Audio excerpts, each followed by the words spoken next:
you have some time to get a little food and make yourself comfortable. There are no seating arrangements here. Just sit where it's comfortable.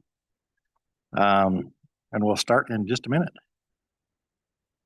I think we got another minute or so before 5:30.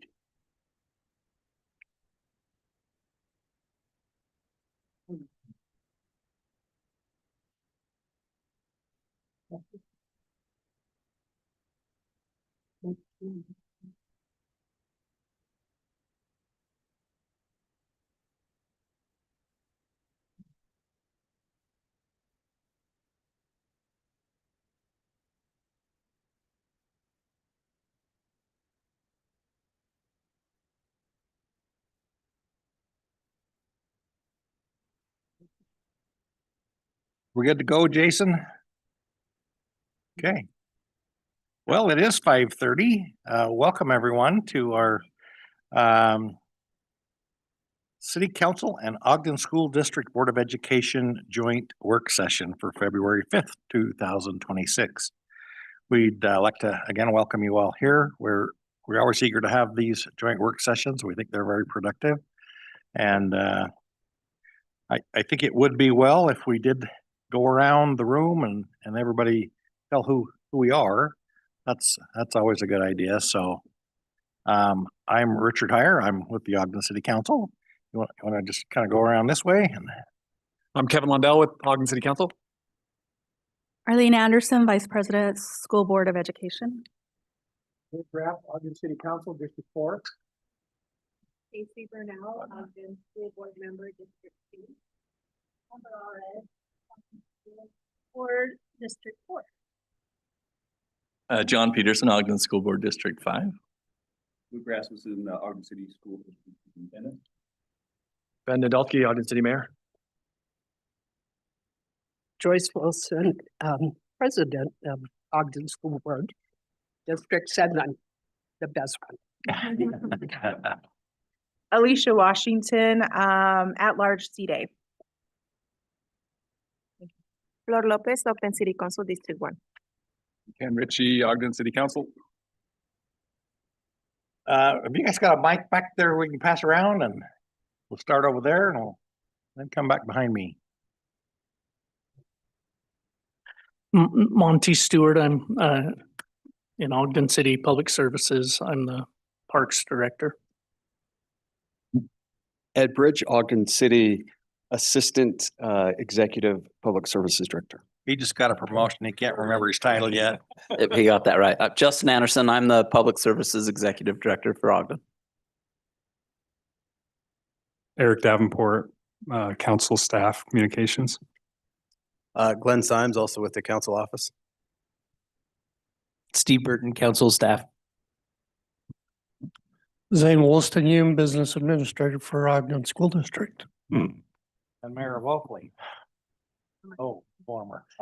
Jared Bates, I am in the Office of Communications for Ogden School District. And Captain Tim Scott, Division Commander at Ogden. Oh, it was loud enough. Mike Flint, Sergeant with Ogden Police Department, and I oversee the school resource officers. Chad Carpenter, Assistant Superintendent, Ogden School District. Citizen. Adam McMickle, Executive Director of Student Achievement for Ogden School District. Jessica Bennington, Executive Director of Human Resources, Ogden School District. Sarah Rader, Executive Director, Instructional Leadership with Ogden School District. Heather Gerard, Executive Director over Pathways and High School Supervision, Ogden School District. David Sawyer, Deputy Director of Community and Economic Development for Ogden City.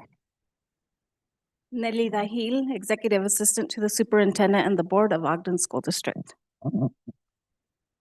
Thank you, everyone. There will be a test later. So hopefully you all took notes. So One more introduction. pardon? Sorry, we've got one more introduction. Okay. Sorry, I was late. As usual. I know. I hate it when people at the meeting know me. Jennifer Zundel, School Board Member. Thank you. Did anybody else sneak in that I didn't see? Oh, okay. Mara Brown, I'm the Chief Administrative Officer for Ogden City, and also we have another entrant here. So you are.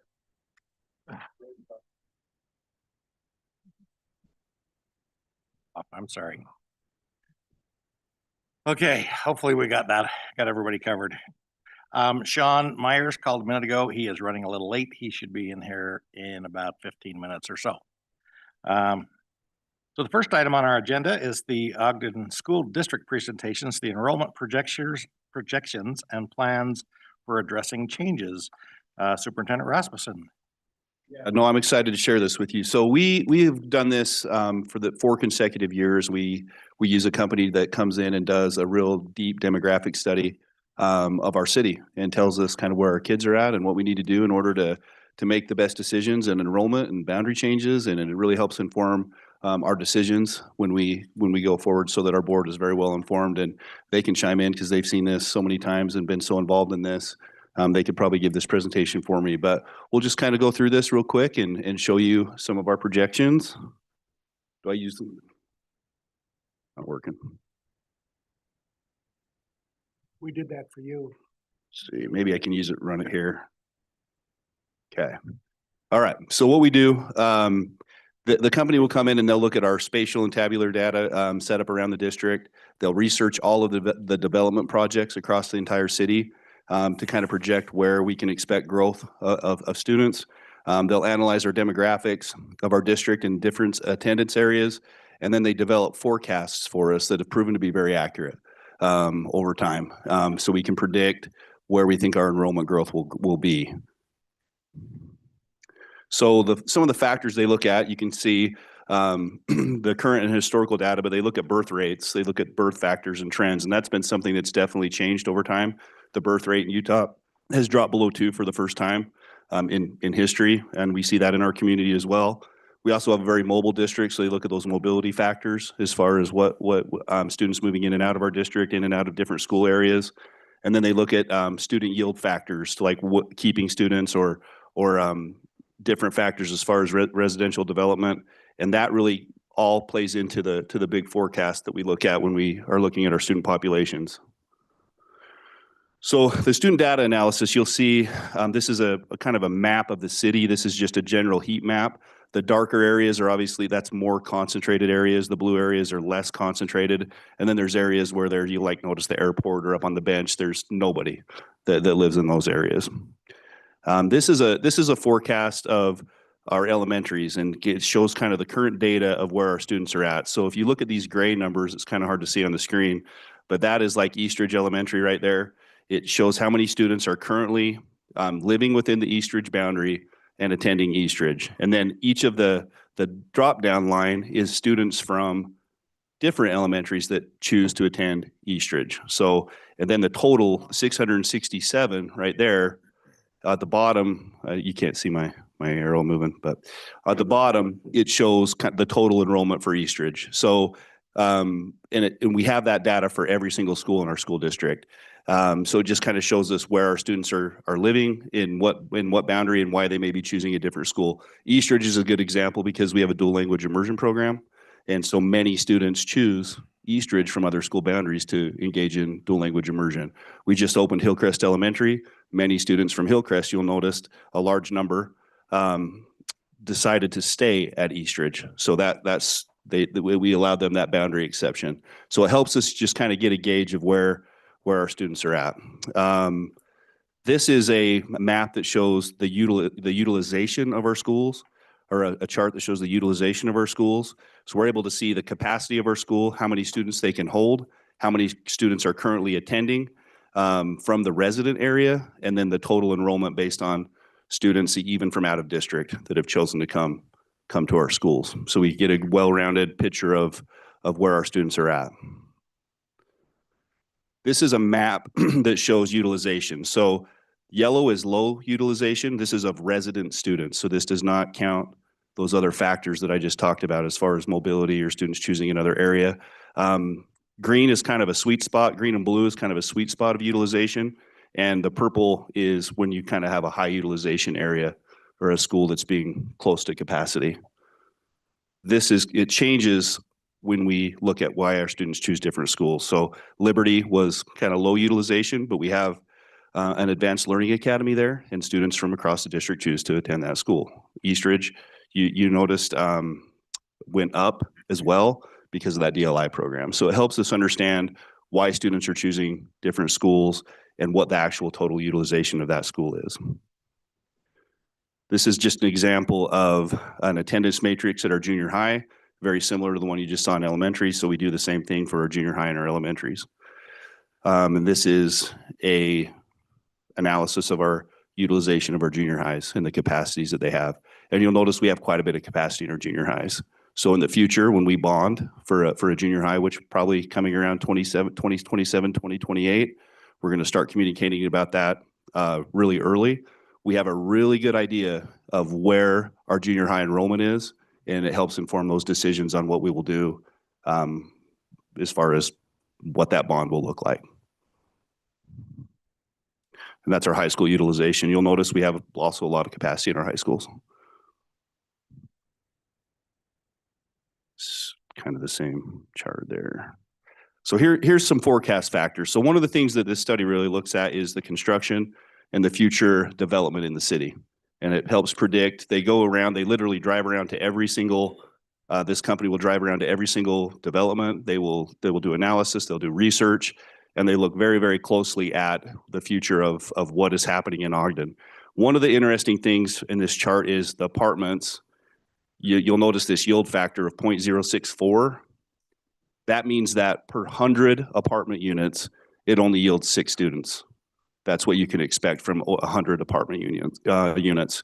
It goes up. I need my readers, but I believe that's like 15 for single family attached, and it's around 37 for single family detached. So when you have single family homes, they yield more students per unit. So a single family detached is 37 students per 100 units. That makes sense. And this is kind of the residential developments across the city. Hey. Oh, those are too powerful, Arlene. Yeah, so you'll notice the apartments. That's not going to work. You notice the apartments. That's the percentage of apartments across the city. I think that's 63%, and then 4% of single family detached, and about 33% single family. Single family detached. Sorry, 4% single family detached, and about 33% single family attached. And so that's why when you'll see our charts later, although we have some development happening in our city, it's not yielding a large number of students overall compared to what, like if there was a large number of single family detached homes going in, it would be yielding more students. This is just an example of some of the maps that they give us. It shows a heat map for each elementary area. It shows where students live. They have interactive maps that we're able to, this is kind of a high level presentation, but you can literally click on each of those attendance areas and it'll tell you the number of students, where they live. It tells you so much information about your students and your population and where they're at. So it gives us really good data to be able to predict what's happening in the future. So just some more of those. We have them for every attendance area. It kind of shows details of what type of housing they're living in, what the future projections are in the area. You guys can look at this later. You all have access to the presentation. So this is our district forecast, and you can see this is resident students. So they forecast obviously the students that we have living in our area. The next chart I'll show you will go up because it's the students that have moved into our area or have chosen to come to Ogden from out of boundary, and it includes those students. But you can see over time, our resident student forecast is expected to continue to drop. So we're losing, this next chart shows a little better.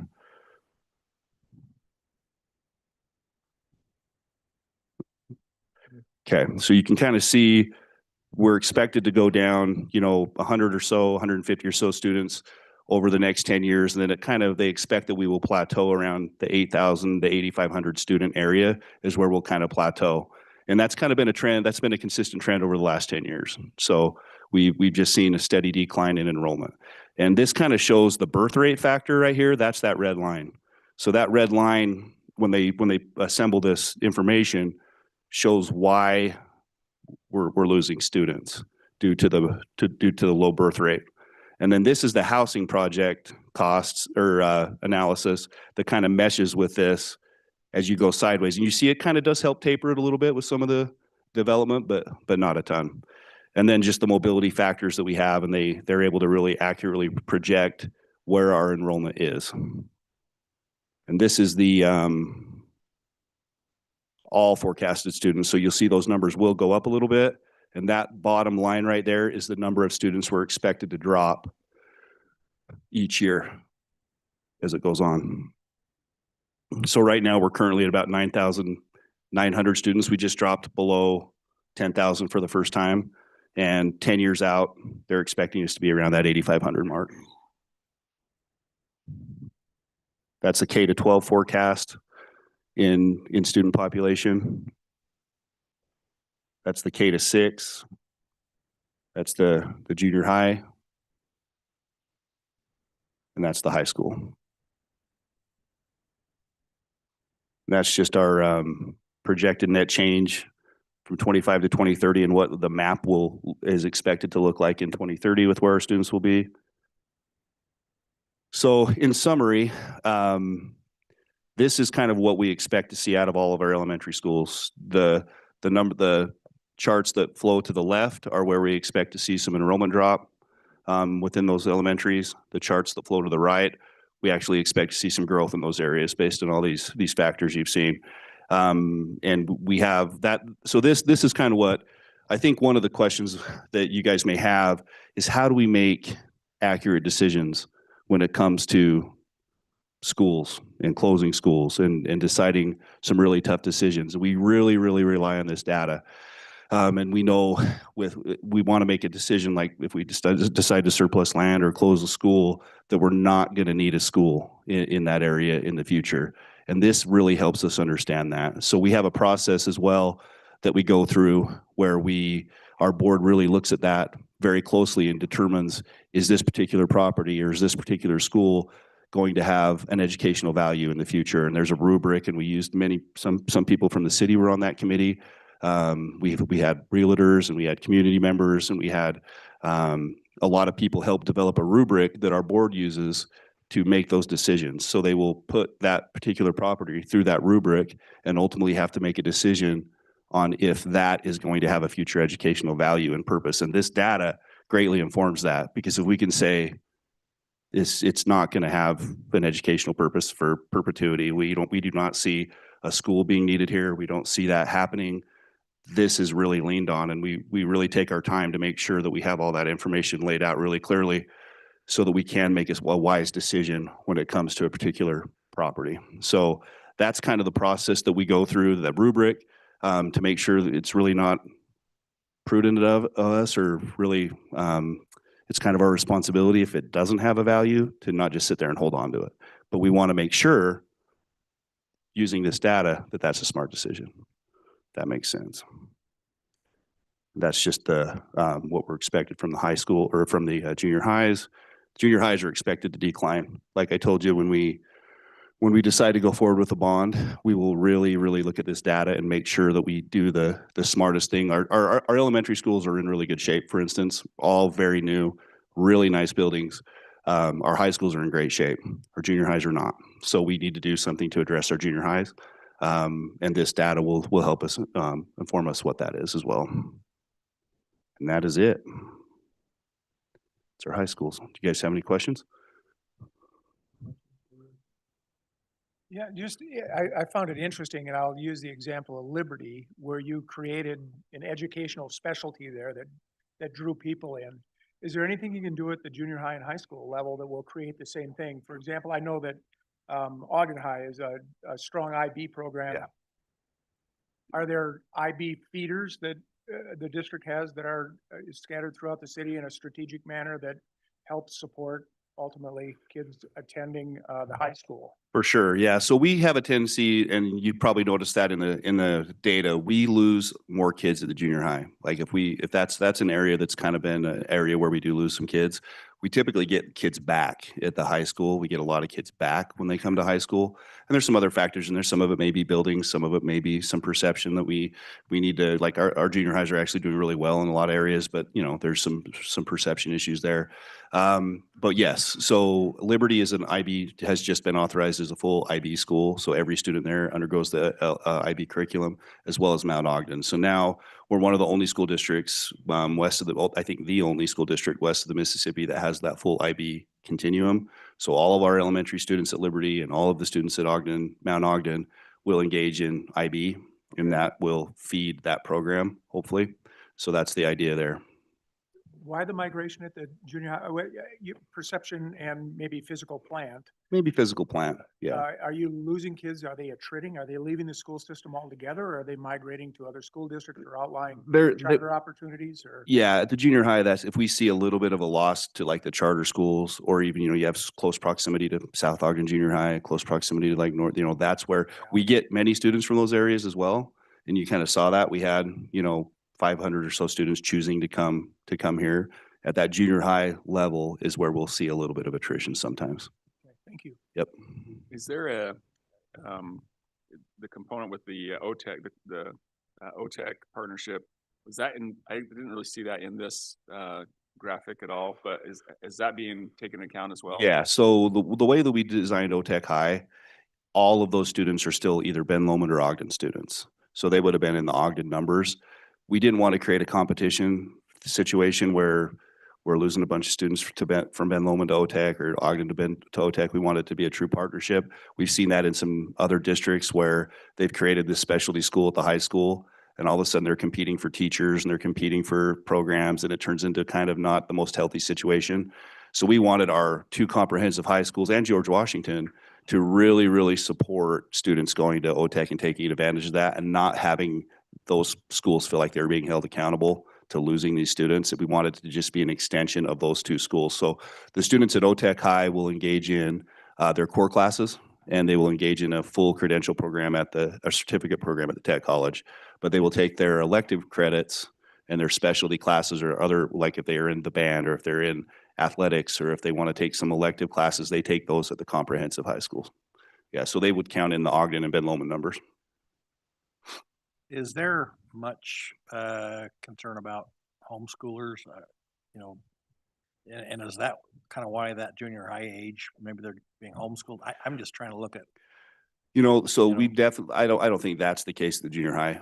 But we have seen more students choosing homeschool. You know, that's been something that's kind of, you know, there's a lot of money to homeschool, going into homeschooling now. I mean, there's, I think $180 million from the legislature has been allocated for homeschool school choice programs. And so you are starting to see parents, I think across the nation, not just Ogden, I think across the state, for sure. There's more people choosing homeschool. Yeah. I wouldn't say a ton, but more than we've seen in past years at all ages. Thank you. Yeah. Any other questions, discussion about this, or? Okay, thank you. Okay, thanks. All right, next item on our agenda is the Ogden City presentations, safety improvements around Odyssey Elementary and Jefferson Park. We've got Monty Stewart, Captain Tim Scott, and Sergeant Michael Flint here to help us with those. Guess we'll start with Monty, huh?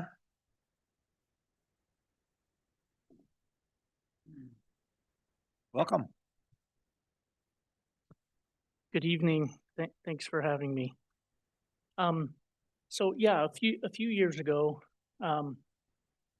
with Superintendent Rasmussen, we met down at the Odyssey Elementary and had a great meeting. A lot of community members were there and discussed things around Jefferson Park and how we might be able to improve the experience there for both the school as it sits adjacent, and many of the students utilize that space after school, and a lot of them walk right through the park to get to school. So a few things that we've done since then. I'll go over here. Okay. So as you know, it's a very critical neighborhood park in that area. It serves families and residents daily. It is a park that we see a lot of users maybe not travel to as a destination to drive across town to go to that park, but a lot of walk in. Due to its central location, we experienced some heavy vandalism and damage. I would say it's one of our, probably one of two of our most heavily damaged parks. There's a lot of litter and debris and illegal activity that does occur there. Although I do want to report that we really feel that it's gotten much better over these last few years, and we'll go over some of the things that we've done. And then Officer, excuse me, I shouldn't have eaten that so fast. It feels like it hasn't gone all the way down. Officer Flint will talk about some of the stuff that they're doing, and there's a lot of crossover, I think, because we work closely together. But the challenges require more maintenance and security investment than a typical neighborhood park does. A few photos. I'm sure some of you may have seen the park in this state. Happy to report we don't see it like this much these days, which is a really good thing. But some of the things that we do that it takes to keep the park clean. We've got daily restroom cleaning. When the restrooms are open, that's April 15th to October 15th is our open season for the restrooms. Debris removal, weekly mowing, trimming, edging, year-round maintenance. This year's been really light on the snow, but we're typically there removing snow around the path. And then we do have some additional contracted services since our meeting with the community that we've entered into. We have a third-party contractor, ServPro. They do a lot of cleanup of encampments, and when we do come across needles and feces, they aid us in that. And then there's also some security services. 4 of our parks in town receive it's Garda World is contracted, and they rotate through various locations throughout the city, but they visit 4 parks every day.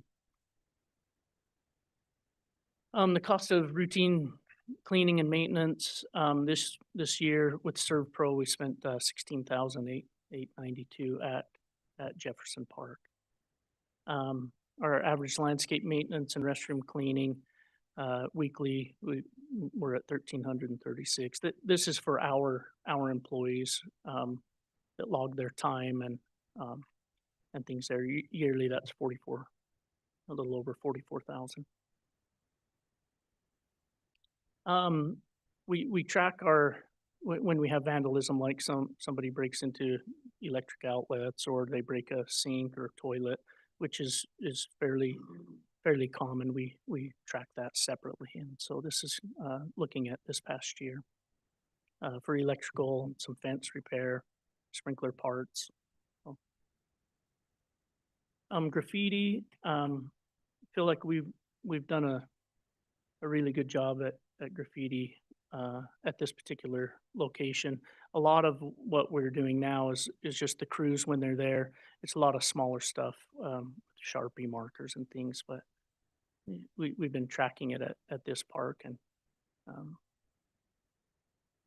see it coming down. We really, I think it was, 2021 was a crazy year for that. Garda World Security Services, 28,000 this year.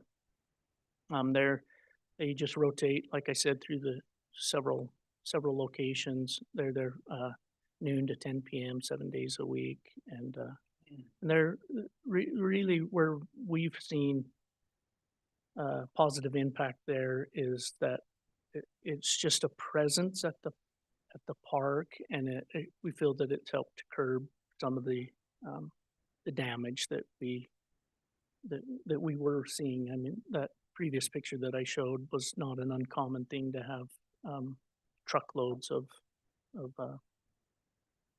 items there that really made it difficult for the residents to feel comfortable and use the park. And it was a lot of safety issues. We, in 2020, we installed some surveillance cameras. We have surveillance cameras at most of our parks. At this particular location, we have a really good system. The project cost was 12,000, a little under 13,000 for that to be installed. We, as many of our restrooms, they're able to lock at 10:30 p.m. is where we have a set, and then they'll unlock automatically at 4:30 a.m. And that's to try to curb some of the illicit activity that happens in a park restroom in the middle of the night. There are exit buttons installed inside each restroom, so if somebody were in there when it locked, they would still be able to get out. And there's blue lights mounted there to aid the OPD with, is they're doing a drive-by, they can see if somebody's in there. We have had to do some repairs to that security system. We found out very quickly that as soon as it was installed, there were some damage that was occurring regularly. But not too steep. 2,500 is approximately what we've spent in fixing parts since they were installed. So that's over those years. I don't think it's too bad. So there were some lighting improvements. We had some electrical issues with the lights there, and we were able to fix those and then install some photo cells so that the lights would come on. We had some of the neighborhood really wanted it to be a little brighter at night. Wow, talking about lighting, and here we go. Somebody's messing with me, maybe. In 2024, we did looked at the playground. There were some parts that we wanted to replace. We made those replacements and added a swing set bay. There was an old sand volleyball court that we just didn't see any people using it. Ground wasps were a constant issue, and patrons getting stung. So we repurposed that area and added some swing sets and put a curbing wall around it and added playground chips. And so that was a nice investment. That was 34,000 total. Some of the upcoming things that we've got planned for this year is we'd like to resurface the walking path that goes around. It's really in past due. And then we want to continue to work with OPD and the school district, which are great partners. There's a shared use there with students and neighborhood residents, and we want to keep our momentum, and hopefully we can increase some of the active use of the field. That's one of our goals, is to increase the playability of that field so that it's more of a enticing for some of the sports groups to utilize. And why it matters, we've kind of talked about this, but it's essential for the families in that neighborhood. It's really that pavilion, I would say, is one of our best built pavilions that we have in our park system. It can be a great gathering place. We want to continue to improve this park and make it a place that families and residents feel comfortable to come and spend their leisure time and make meaningful connections. So I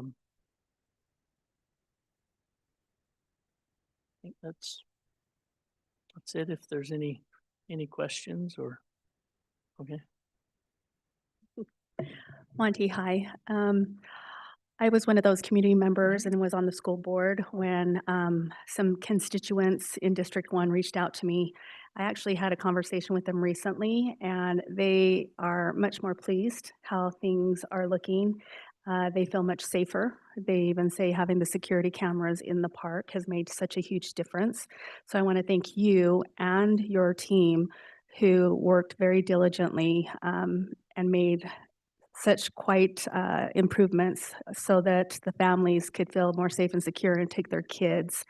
And this is one thing where I feel the city and school board can have a great partnership when we listen to our constituents, work together to bring the best outcomes for our community. So I just wanted to share that with you.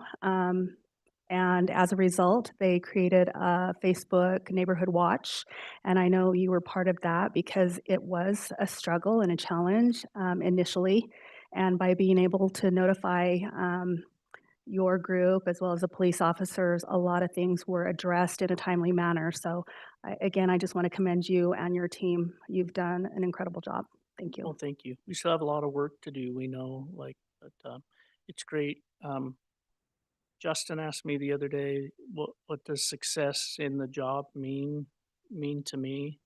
And I was thinking about it, and for me, it's really when I'm able to go to one of our parks and have it just feel good, and so that's what we're striving for, and we really appreciate the neighborhood there. There was one gentleman that I talked to several times, and rain or shine, he would be there in the morning walking that path, and I thought, man, we need to make it better for him, you know. Anyway.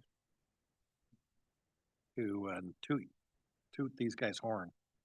Thank you for the accolades, and but we hear from them every year at the budget time of year, and they were fighting such an uphill battle for so long. We were really worried that they were going to lose motivation because it was such a hard thing to do, and but they hung in there. We have really good people in our Parks and Rec and Public Works, and they have done a yeoman's job and really hung in there to make those parks a gem. And I just wanted to toot their horn because they won't, but they're fabulous people. Done a good job. Thank you. I just want to add, like, out of the meetings that Arlene helped organize, we were able to really partner with Ogden City Police. And out of that, we were able to place an extra officer down at Odyssey Elementary. So that's been a huge thing. We didn't used to have that. So now there's an officer that's stationed full-time at Odyssey Elementary, travels and helps out and, supports other elementaries as well. But that extra presence of a constant officer down there has really helped the school. It's really helped, I think, the community as well. Because he's always there. And so that's been a huge addition for us, and grateful for the partnership there. And I shout out to Sergeant Flint because he's always looking at ways to increase capacity and increase hours at those places. And he's helped us recently make some adjustments to do that. And so we have a super good partnership with our SROs and the willingness of, it's kind of nice to have one city and one department to work with. And we have a great one. So we appreciate that. Thank you. Any more questions for Monty while we have him up? Yes. Yeah. How to push a button. Does the City Parks and Recreation do any activities down there that could kind of let the people we don't want camping out there to realize, hey, there might be soccer games going on, or not currently. So programmed recreation we're not doing at that park, and it's not just because of some of these issues. It's just one field. They're typically looking for a spot where they can run multiple fields. We did think last year, we thought that one of the soccer groups was going to utilize it, but then when it got right down to the end in their schedule, they opted for another location where they could have multiple fields. So we're working with some of those groups now for this upcoming spring season, and we'll see if we can get some in there, because it's a a way. It's like with Lester Park, some of the things that we've looked at is like, okay, if we can have certain activities going on, that it helps just the overall feeling of an active space going, really can help.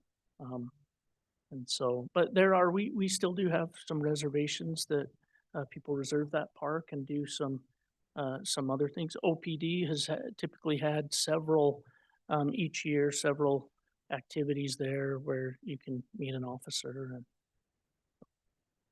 I can add to that. Yeah. So one of the big lessons learned from the Lester Park process we went through is how much the neighborhood wanted more activation and programming for the park. And that's an important element to consider when we think about what amenities we're going to build. And that kind of made us look at how our existing programs are facilitating or maybe even keeping events and activation and programs from being used within our parks. And so currently, and what the council hasn't seen yet, but you can expect and the public can expect, is we're reframing what constitutes quality and healthy neighborhoods. What role does a park play? Housing certainly is an element, but we need to think about housing within the context of a neighborhood, the context of the infrastructure that connects people throughout the neighborhood, but also the open space for active and healthy lifestyles. And there's a lot of demand in our city to have more community-oriented events and things, smaller scale, food trucks, things like that. And we're looking at ways that we can use our parks for that to create more vibrancy in neighborhoods and stronger connection between neighbors, etc. So that's definitely high on our radar, and this could be a park that could be really good. What is for the that. acreage of Jefferson Park? well, so about 3.5. So there's a whole story there because really part of what the park that you use is school district, and part of what the school district uses technically is park, and there were some changes made for the school so the kids could have that great spot, and you'll see a fence that divides it. But about the area that you would go to and think of as the park, yeah, 3. So not a real big park, right? It's a neighborhood park. Excuse me, Monty, I have another question too. What are the other parks that you're monitoring with security? You said there were 4. The Lester, High Adventure, and Orchard. So I see a lot of challenges down at the High Adventure Park.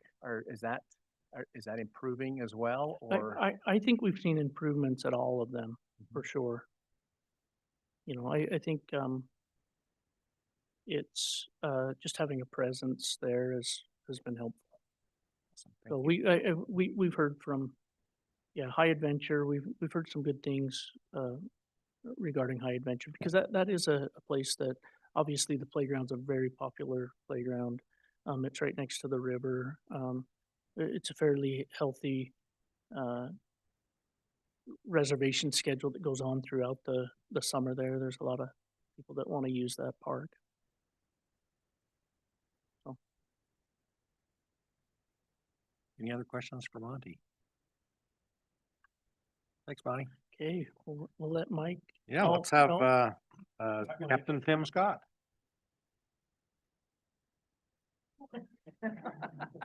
And Captain or Sergeant Michael Flint. Get him a chair. Get Mike a chair.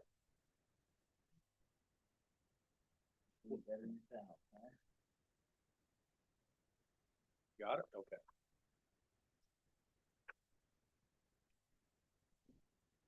Welcome. Council, guests, appreciate the time. This is a very interesting project for us to go way back to 2021. Seems like a long time ago, but really for us, it was not that long ago, and it's a project where we're still working on. Again, I'm Captain Tim Scott. This is Sergeant Mike Flint over our school district. And talk a little about this. This is it's a small area of the city, but in 2021 had a large impact of the city because we had the community, we had our homeless community, and we had Odyssey Elementary, and you know, right there at that boundary, and that was post-COVID, and there was a lot more unsheltered individuals. coming out of that whole situation. And so this was just is a big project for us. And the environmental design that the city created at the park played a major role. So I'm coming in to give you some of the data today, and we played a role, law enforcement, Ogden Police Department played a role in that. But the environmental design of that park and where they helped out with that Odyssey Elementary really played a major role in this.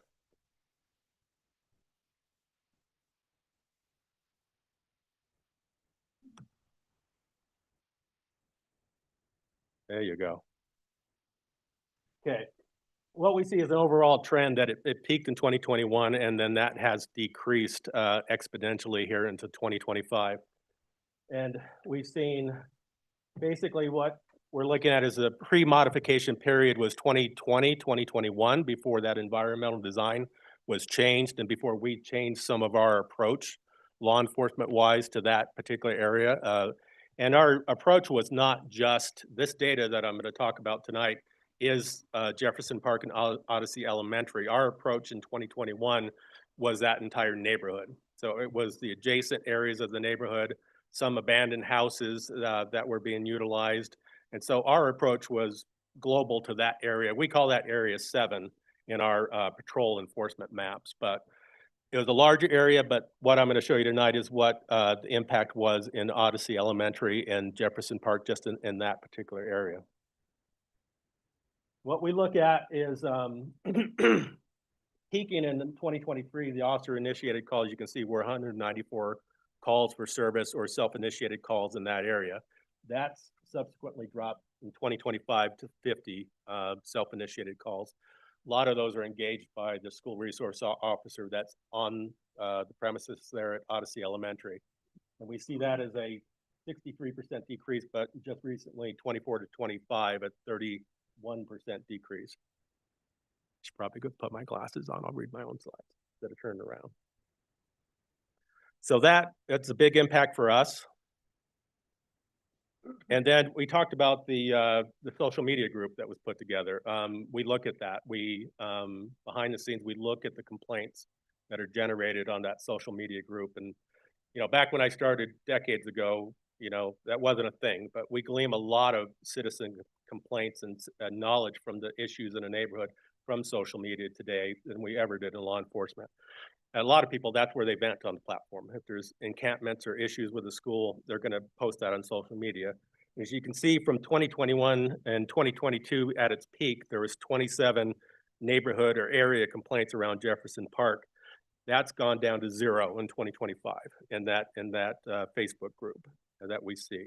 So we're still engaged with the community and we're still engaged with Odyssey Elementary, but specifically to that group that you mentioned, we're down to 0 complaints right now for that particular area. And then just finally, the overall assessment is that we still have work to do on that. And we're still there, we're still engaged. I'm gonna have Sergeant Flint talk a little bit about Odyssey Elementary. And just recently, we just had some shift in staffing there and some of the work there. If you want, come on in here, Mike. What we had was the SRO that was there recently was also teaching up at Ogden High School. So it kind of deterred some of that from there. What we've done now is we've changed the officer that was teaching up at Ogden High. He's going to be full-time at Ogden High now. And that officer is now going to be at Odyssey. So in talking with Sonia Davidson over at the school, her biggest issue was like morning time. So that same officer will be used to, like Luke said, to cover other elementaries, but he also has to fill in at other schools if we're down a couple officers. But his main priority will be at Odyssey every morning from 7:30 to 8:30, which is what Sonia felt was the biggest issue they would have when they do have some. But they did say it's more hit and miss than it used to be, and things are a lot better than it was. So. Yeah, our goal was the community impact of that park, the utilization. We go back to 2021. That was heavily used by the unsheltered homeless population as an encampment, you know, during the winter months. And that, the Bowery there at the park it was used, and it still is, to some degree, but not as much. And that's our partnerships with like Lantern House and and our community outreach team. So this isn't just, we're talking about our homeless service advocates doing community outreach. And we'll steer people away from those particular areas where communities might want to engage a park. So for the most part, and I drive 3 or 4 times a week, I still drive through Jefferson Park and around Odyssey Elementary, and it's much nicer park than it used to be.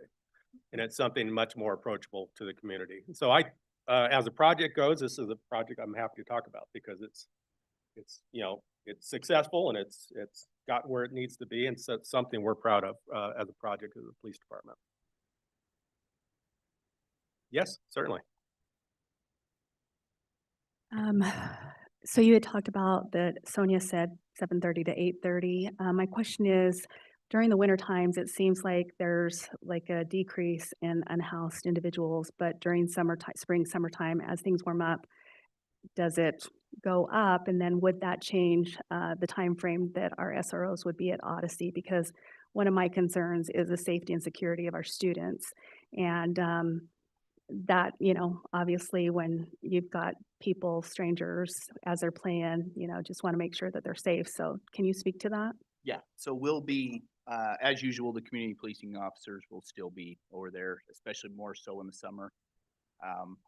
If we see a need that we need to have the officer there, if Sonia says, hey, we are seeing more issues at this time, or the officer is saying, hey, I probably need to be here a little bit longer, then yeah, we'll definitely adapt to whatever we need to, for sure. And to add to that, we do have our nighttime patrol shifts, 3 a.m., 2 a.m. They will, if they encounter individuals, encampments, we do have curfew hours at these parks. So it's actually prior to that time frame, in that middle of the nighttime frame, 3 a.m., 4 a.m., it's easy to enforce the rules at the park. And so we've still have that philosophy that if there's like an encampment being built at a park at 5 a.m. or 4 a.m., that's easy to enforce because the park's essentially closed at that time. Any more questions for our valiant police officers? I need to apologize. I didn't toot your horn with respects to what's been our park successful, and I need to do that. You guys are great as well. I'm curious, what time did the park technically open? 10 to 6. It's usually like Probably right wrong. before sunrise, like an hour before sunset and an hour before Funny sunrise, now. correct? Yeah. Why do the bathrooms open so early then? What's that, sorry? Why do the bathrooms unlock so early then? I'll let Monty take that one. Floor here is mine. Sorry, what was that? Why are the bathrooms? Curious why the bathrooms unlock so early if it's technically all closed. 4:30. Yeah. I'll have to look into that. I know we've had, like at Lauren Farr, we had them opening at 6 and then received some complaints. And so we kind of adjusted things, but yeah, that is a good question. That's something that I probably need to look at. Thanks, Monty. All right. Any other questions, or should we move on? Okay. Okay, thank you. Thank you. The next item on our agenda is the city's approach to community reinvestment areas. We've got Eric Gibson from the Economic Development. He's the Economic Development Director, Jared Johnson, the Executive Director, and David Sawyer, the Assistant Executive Director. And we appreciate them being here. We're going to have David Sawyer lead out on this one instead of Eric. Okay. Okay. Welcome, David. Thank you. Appreciate it. All right, guys. Well, first of all, probably one of our most appreciated relationships between Ogden City is with our school district, our school board.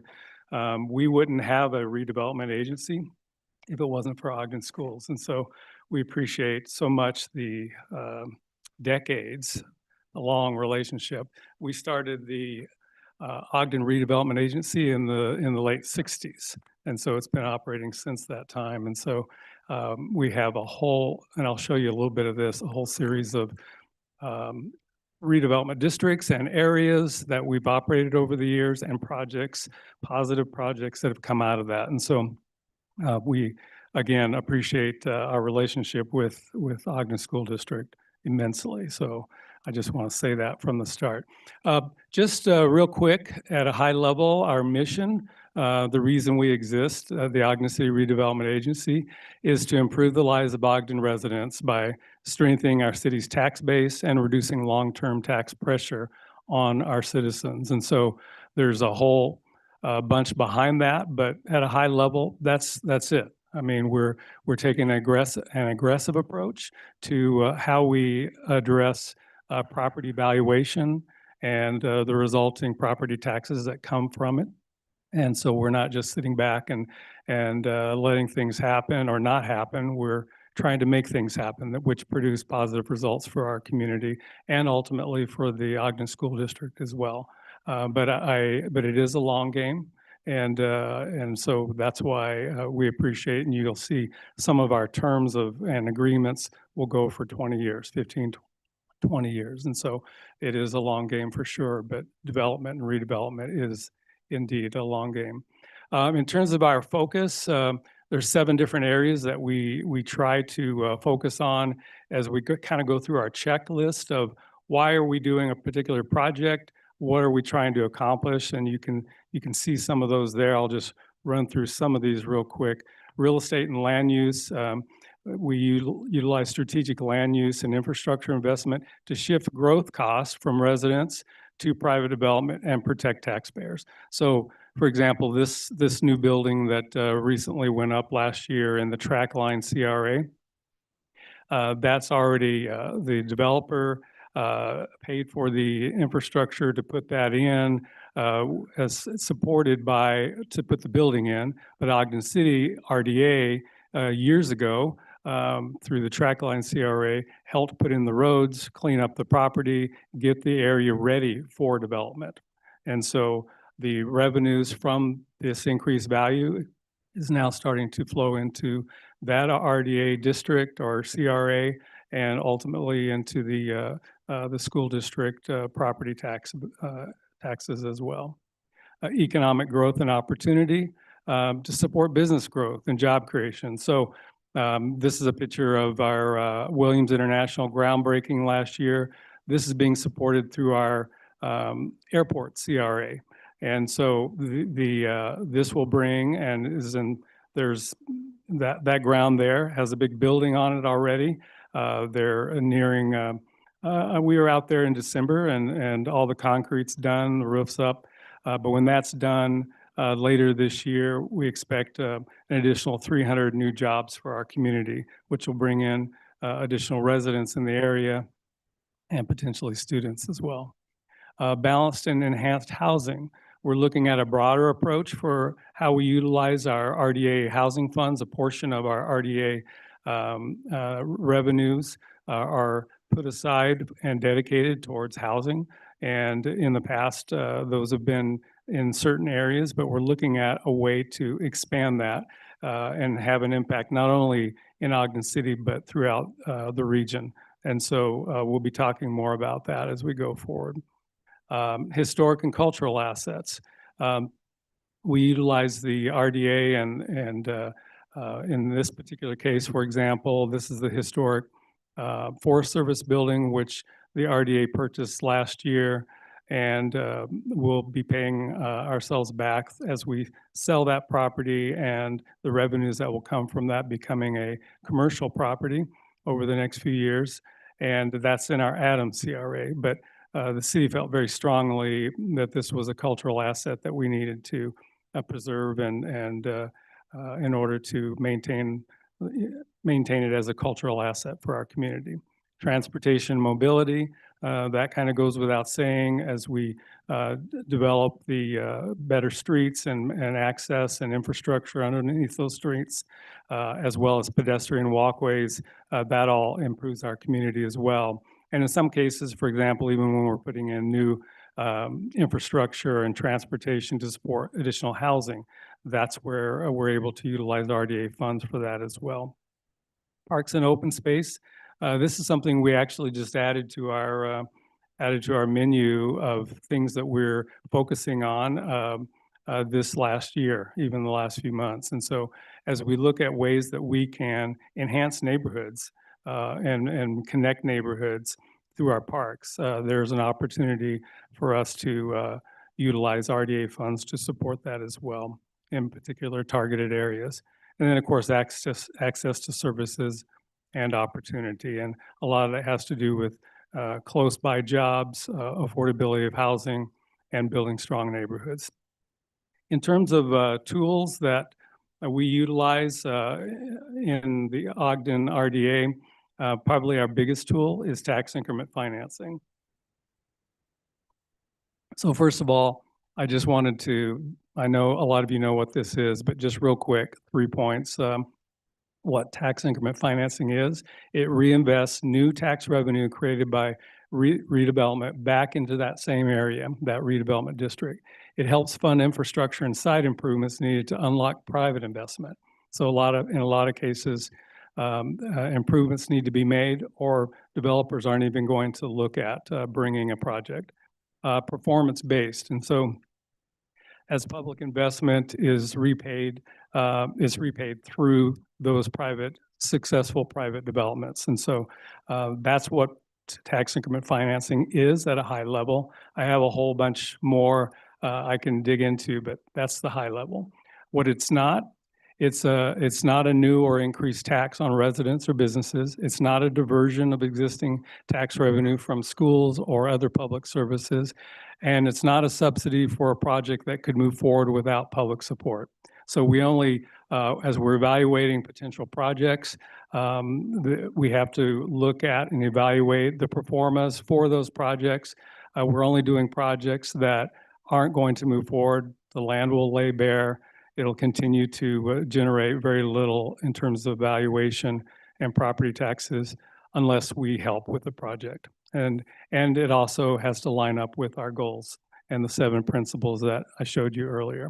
So this is my my go-to chart that I always utilize, but at a high level, I'll just kind of point this out to you guys. The bottom blue line, that's the baseline of taxes. And so if we do nothing in a particular term of a project, the taxes will kind of, the valuation will kind of stay about the same, maybe drift up a few percentage points each year. But when we enact a tax increment financing project, we're able to actually get something done with that property that otherwise wouldn't happen. And so you see the green area, which we call the increased valuation or the tax increment area.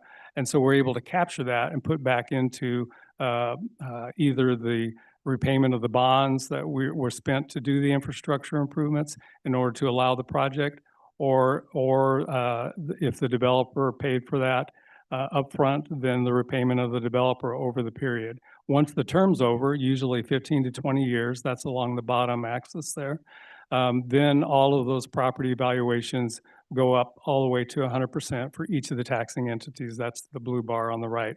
And so last year, as you guys know, I think we talked about this when I was at your board meeting for the school board back in April. We retired three of our tax increment financing areas. And so that was a small windfall for the school district as those increased values and property taxes started flowing into the school district after 15 or 20 years. So it is, again, the long game.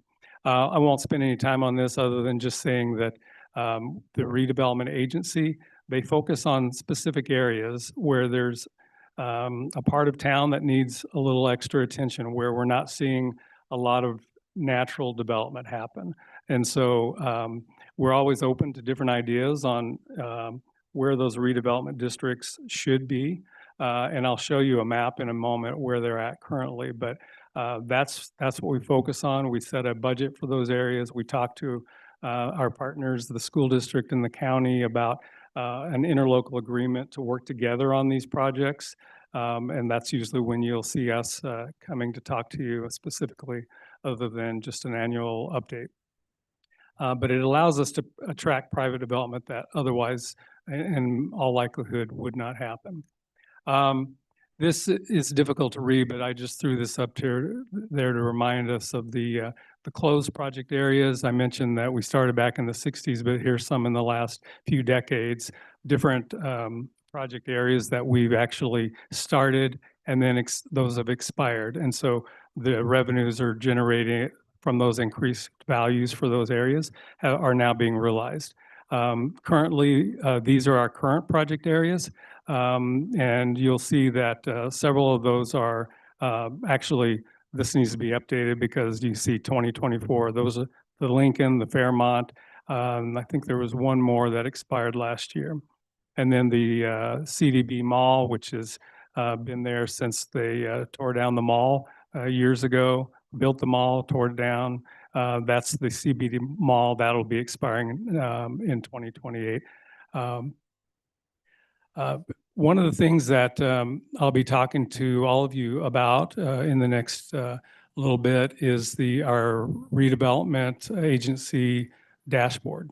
And so the city is really working hard on increased transparency across all segments of our activities, whether it's financial or things like activities in parks, but we and police, fire service, but we're doing the same in the redevelopment area as well.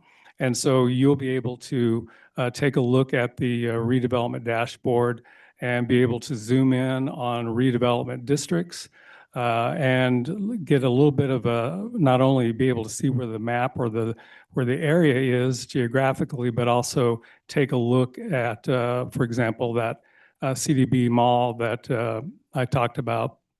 You can see the term. You can see the base value, what it was worth, the property in that area when it first started, way back when, the current assessed value, how much it's changed, how much the budget is for that particular area, and then what's it actually generating in the most current year. We update this each year when we look at the tax revenue that comes in through the county.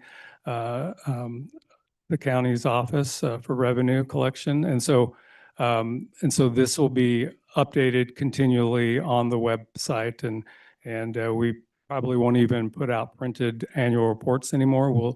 This will just always be up to date, and we can go to it. All the public can go to it as well. In terms of real quick major agency activities that are benefiting from RDA involvement, obviously we have that picture there, by the way, is the Wonderblock parking garage, which is actually open. It's been open a few weeks now, and anybody can park in there when they come downtown. It's really, really nice. And elevators, good lighting, security. It's awesome. But that's the first component of Wonderblock that's been completed. And over the next couple of years, you'll see the rest of the development happen around that parking structure. Here's another view from the southwest that I took this afternoon of the Wonderblock. And what you're looking at there is some of the 354 market rate units that are being developed in the upper levels. And then on the corner there, we're expecting or it's being built out as a small downtown grocery store.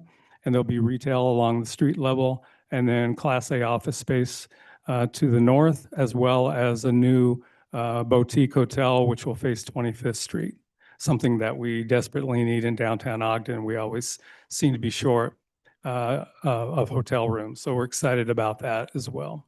So that's moving along quite nicely. And that was part of the Continental CRA, helping to fund those improvements. Along with significant private investment from our partner, J. Fisher Companies. 2600 Ave, when I was with you guys back in April, we were talking about increasing the budget for the Adams CRA. And one of the benefits of that is the ability to do this particular project. We just the building permit just went through a couple of weeks ago for this. And it's like a $20 million residential project that is going to be happening in the 2600 block of Adams Avenue.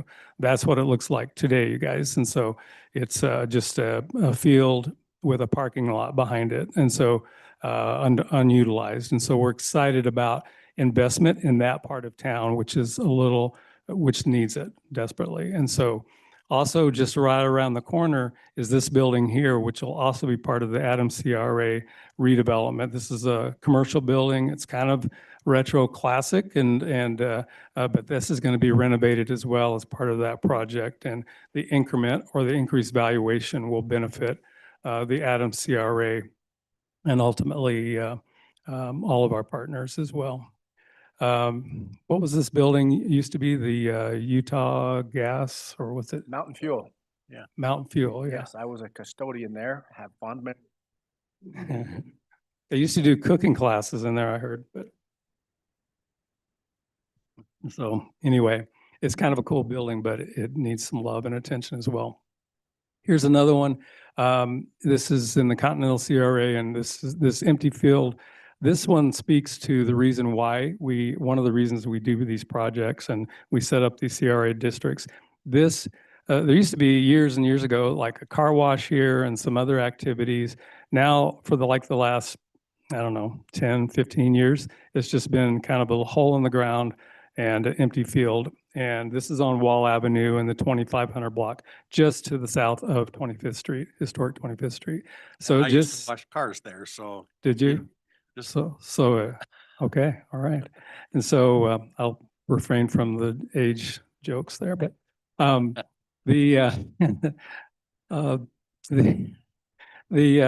this project, this property has a lot of environmental issues. And so over the last 5 or 6 years, we've been working with the Utah State Department of Environmental Quality on the cleanup and the monitoring of this site.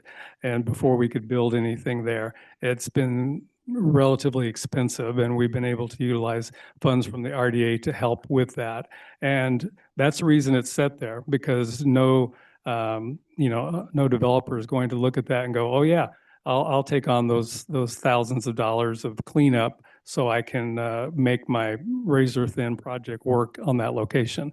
No, and so that's one of our core activities is cleaning up sites. We're an old city. We have, you'll see vacant properties throughout the city and wonder why they're still vacant. In a lot of cases, it's because of something like this, where depending on the use for years, the soil is contaminated and we can't build on it today. And so we utilize the RDA to make some of these projects happen. And so we'll ultimately see a residential property on this site, as well as additional townhomes behind that are currently built out there now, but there's some additional property back there as well. Those will be. Is that property owned by the city? It is. The RDA owns that. Yep. The other thing that we just started last year was the airport CRA. And so that one took us a while to get going, but we finally got the airport CRA. We get funding for the airport from a lot of different sources, including the FAA.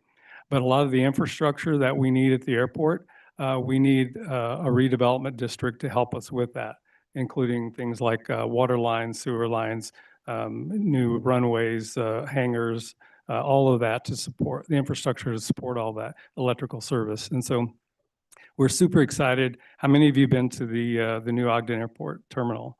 It's awesome. And so we're very proud of that. And so it looks really, really nice. This is the view from inside looking out towards the mountains. But you need to go take a look at it. It's really cool. And so we have our commercial flight service twice a week from Ogden to California through Breeze Airlines, which is super nice. All right, one more thing that we're working on, which is really big, is the whole Union Station neighborhood. Hopefully some of you have been to, or all of you have had an opportunity to come to over the last 2 or 3 years, all of the different public engagement activities that we've done there to try to get input from the community on what they'd like to see there. So it's not only the Union Station itself, which we actually were able to purchase just about 1.5 years ago, 2 years ago from UP.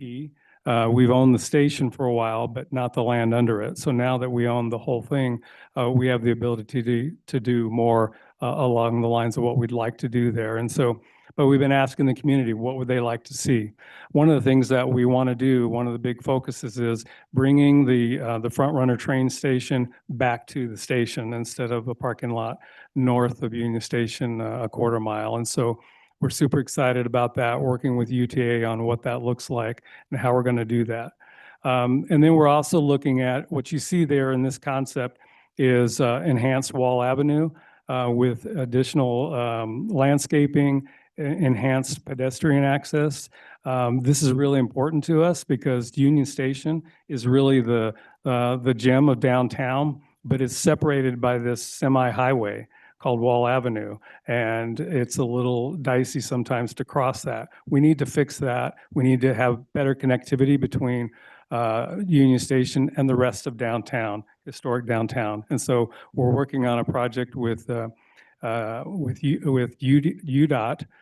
to come up with a plan to slow traffic down a little bit, add additional crossings, add additional lights, make it more connected to the rest of downtown. Okay. Here's another concept picture. If you walked out of Union Station and you look to the north, you'll see the viaduct, the 24th Street viaduct. What you see there is buses queued up on Wall Avenue to pick up passengers from the front runner train. That's one of our objectives, is to make the Union Station a multimodal hub which connects travelers. And the station will be turned back into a full operating train station. What you see, the structure there to the left is a new hotel, which will be built just north of the trains, the Union Station. Here's another view farther north that actually incorporates green space into the development. What's there now is a big parking lot. And so there's a whole series of plans, and we've, again, received a lot of community input on what they'd like to see. I don't expect you can see that, but this is the latest version that we introduced to the public last week at the Union Station meeting. And I'll just pass this around, but if you guys want to take a look at it, this is a flyer that has, you can see better what's on this map here on the slide. But you'll see not only Union Station and plans to develop the public realm and enhance that around the station itself, but a larger train hall. This is the State of Utah Railroad Museum, and doing something with the museums themselves, since the train station will be turned back into a train station. Moving the museums into a new facility is our objective, as well as additional commercial and residential development to the north and south. How the RDA will be involved in that is our plan is to enact an HTRZ. So it's kind of that's a housing transit redevelopment zone. That's something that the state has developed over the last few years as a way to develop housing around transit and to encourage that. And so, but it really is very similar to a community reinvestment zone. And so where we will capture the increment from all the commercial development to the north and south and help utilize that incremental tax to pay for the infrastructure around Union Station and to develop that whole campus. It's a campus, but we call it a neighborhood. And so that kind of gives you a little bit of a glimpse. There's a number of other RDA projects, but those are the ones I could think of that would be kind of cool to talk about tonight. And I'd like, I'd be happy to come back and talk to the school board as needed to talk about each of those redevelopment districts, what they're generating, what the future holds, specific projects. If you're interested, we can go through all that. So any other questions or any questions? Any questions for David? I have a question, David. Yes, Sean. When we honored Brad Mortensen last month at Brad Mortensen Day at the chamber, or at the city council chambers here, he mentioned that there was an announcement that would be made in conjunction with Weber State and Ogden City. And I've been looking for that announcement, and I have not been able to put my finger on that. Has it been announced? Top secret. Well, go ahead, Mayor. No, and it's not related to this campus, but it's not mine to announce. There's non-disclosures that are involved, but it's exciting for the community, excited for the city, exciting for our future. But not related to this. Thanks. Yeah. Any other questions? I actually have two questions. Sure. 25th Street and just east of Monroe. Excuse me. Yes. Is that just apartments that are going up right there? You know, so we saw the completion of the new apartments at 25th and Quincy in August or September, and they turned out really nice. They're super nice. But no, the rest of the block will be developed as well. That's what we call, that project is called Capitol Square. We don't even have a redevelopment district established there yet, but we're working on that. That block has a number of challenges. Once again, it has environmental challenges. And so there was at least 2 dry cleaners on that parcel over the years. And so we are getting really close on that. And so this summer we took some, we did some cleanup there.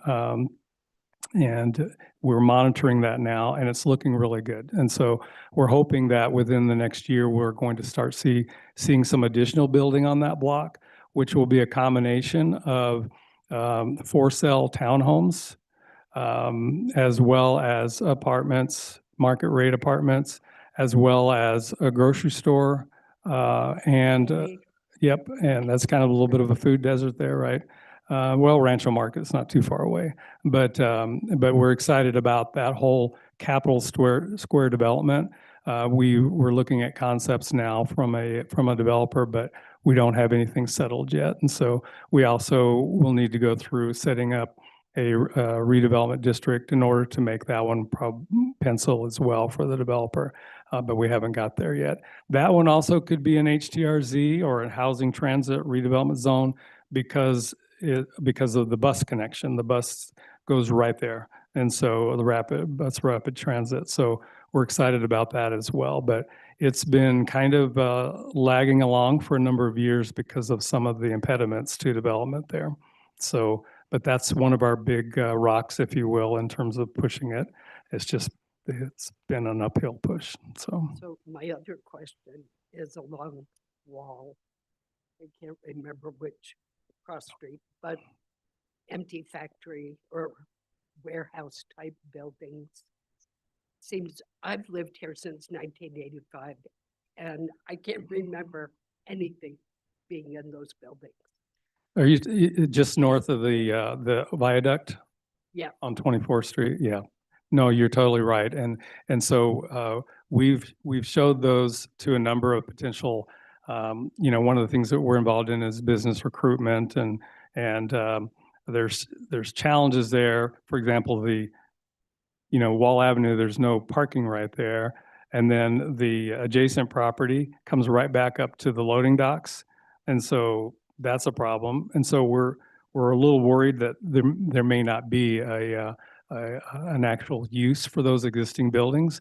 We hate to we're all about historic preservation, but at some point it may not be viable. So we're working, we've reached out to the property owner several times. That's privately owned, so that's their prerogative to do something with that. But maybe something will be, as we develop an HTRZ around Union Station, that would be in that zone. So maybe there's something that we can utilize there to make the infrastructure or make that work better. But it's kind of it's highly visible and it's an eyesore, right? So it's, we'd like to get something done there, but you're right on.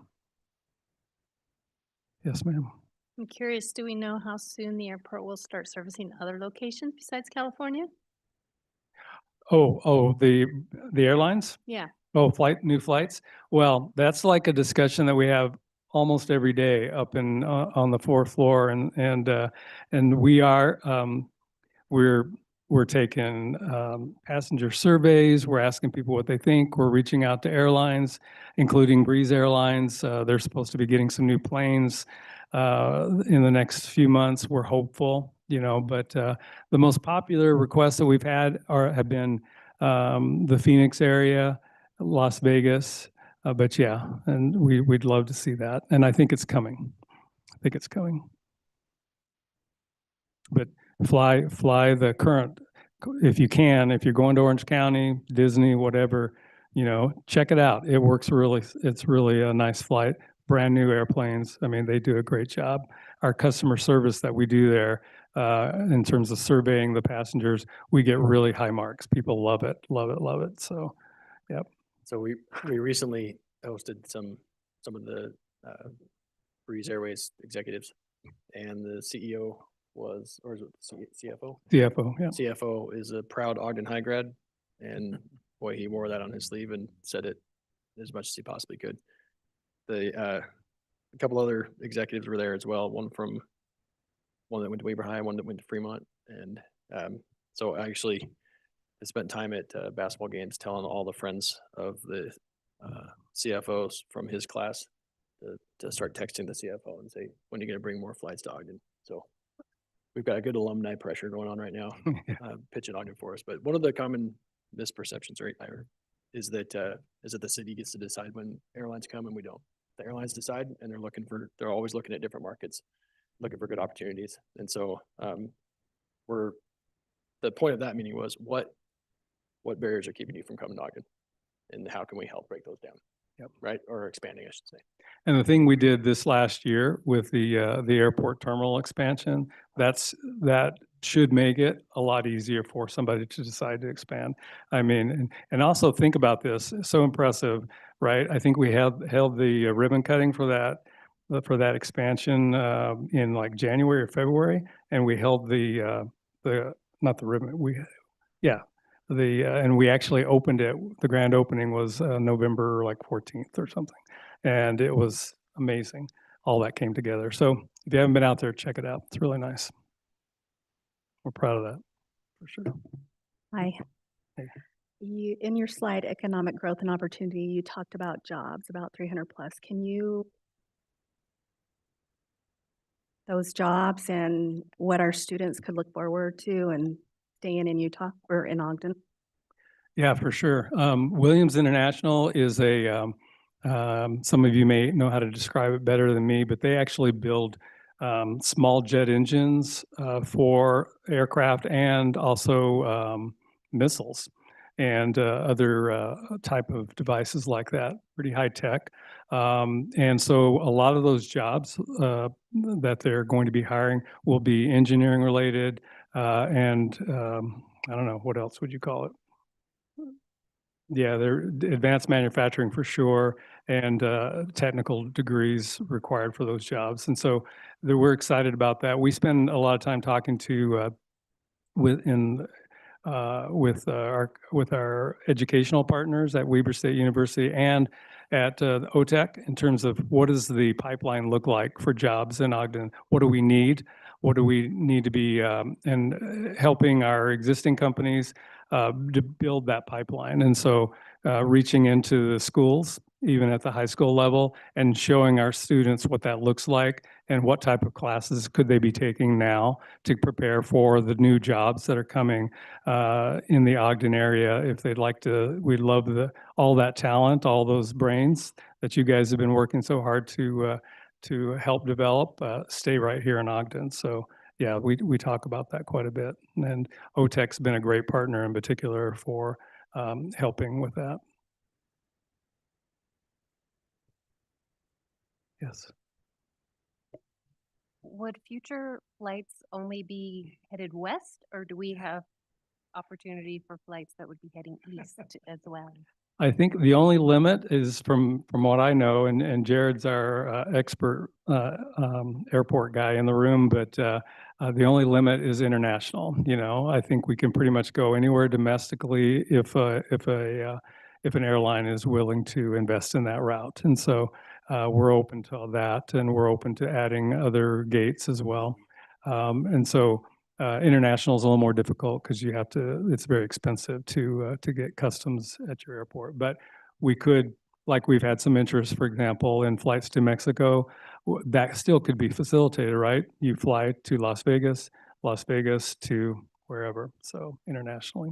So about this in our Student Achievement Committee earlier. So those were the board members that were there. But we do a program called Use Science that really tests the aptitude of our students, and it tests not only what they want to do and what their interests are, but their aptitude, what they may be good at, and they may never even have thought that they could be good at. And we're finding students all the time that may want to go into aerospace that may have the aptitude to go into an aerospace industry, but may not know that they have that aptitude. And OTEC High, that expansion there, we started that school, opened up with 106 kids, has about 170 kids. Now it's going to be over 230 kids next year. So that's all kids going to tech college getting a certificate. So that's a really exciting thing that we're proud of. 47G is actually coming to Ben Lomond High School on March 3rd to do some presentation for students to enter the aerospace field. So we're trying to kind of, embrace, well, we are embracing that as well. So we're kind of doing, we have one thing that we do a great job of in Ogden School District. We could always try to be better at other things, but at Ogden High, for instance, 93% of our students, including special education students and multi-language learning students, are engaged in what we consider rigorous coursework. So they are in CTE programs or CTE pathways, concurrent enrollment, AP or IB. Ben Lomond is a little behind that, but they're catching. And so they're about 86%. So it takes a while sometimes in our system, but our students have so many opportunities, and those pathways are our strength. So getting kids into opportunities to get a certificate, to earn college credit, to get AP stuff is something that we're really super proud of. It's kind of the thing we can hang our hat on right now, and we're working on a lot of other stuff. And so just kind of that's what we're doing to try to prepare our future workforce with Ogden School District. One thing I should have said before, Dave, kind of, I was looking over at him when he asked that question. Interesting fact I should have probably brought up, the total student population in Utah is actually declining for the first time, the entire state. So it's not just an Ogden issue. I didn't want to kind of paint that perception. For the first time ever, for 50 years, 60 years, Weber District's losing like 800 students a year. Davis District is losing 1,000 students a year right now. And it's not because they're good, it's because of those factors that we talked about before. It's not necessarily, so like the high schools, what can we do to attract kids back to the high schools and junior highs? One factor is the fact that there's not as many elementary students feeding in. That's the problem. So you're seeing that across the state. It's not necessarily that they're just like leaving in droves. It's the sheer fact that there's just not as many students in the state right now. People are moving to Utah, but they're moving here without kids. They're not having kids later, and they're not having as many kids. So I want to brag about your school district or our school district and your staff for a minute. Back to the Use Science and the aptitude testing. I got a phone call from the industry consortium 47G and some industry partners and representatives, and they said, we are having a hard time with workforce because we're taking in students and workers at kind of entry level, and we're kind of struggling through having them in the industry, and then they're finding out that they're bouncing around the industry, and then they're finding it's not really something that they're all that great at. And so they end up wasting a number of years, and then they leave the industry, and then we have to replace them, et cetera. And so they were encouraging us to look at aptitude. And they asked me, they said, we would really love to start in Ogden City. We see a huge opportunity for industry and workforce preparation and pipeline for youth, and we think that there's the biggest opportunity in Ogden. And so I said, we've got the best superintendent district in the state, so let's make a meeting. So we did. And Luke showed up with Heather Gerard and had just a key discussion around how the district is already aligned.